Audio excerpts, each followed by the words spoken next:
चलिए देखते हैं कि भूगोल कैसे किसी भी देश की तकदीर तय करता है। देखिए, हिंद महासागर में भारत की लोकेशन कितनी खास है। ये इसे एक अहम केंद्र बनाती है। एशिया का ये दक्षिणी हिस्सा इसे पूरब और पश्चिम दोनों से जोड़ता है। तो चलिए अब जरा नंबर्स पर नजर डालते हैं। एरिया के हिसाब से देखें तो भारत दुनिया का 7वां सबसे बड़ा देश है।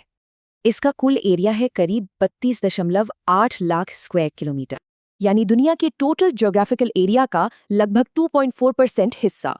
इसका लैंड बॉर्डर 15,200 किलोमीटर और कोस्ट लाइन भी करीब 7,500 किलोमीटर लंबी है। पर इतने बड़े साइज की वजह से एक दिलचस्प सवाल खड़ा होता है, टाइम का।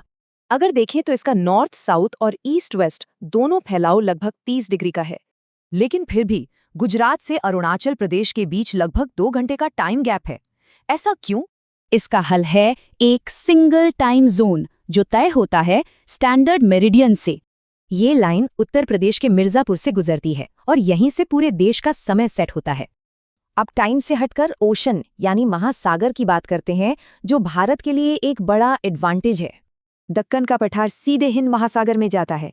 इससे भारत समुद्री रास्तों के बिल्कुल सेंटर में आ जाता है। इसी वजह से भारत समुद्री रास्तों से यूरोप, अफ्रीका और ईस्ट एशिया से आसानी से जुड़ पाता है।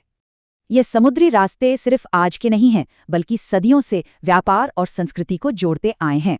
फिर 1869 में सुएज कैनाल के खुलने से तो जैसे सब कुछ ही बदल गया।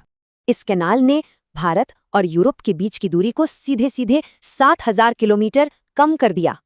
तो मतलब साफ है, भारत का भूगोल सिर्फ जमीन और पानी नहीं, बल्कि दुनिया पर उसका असर भी तय करता है।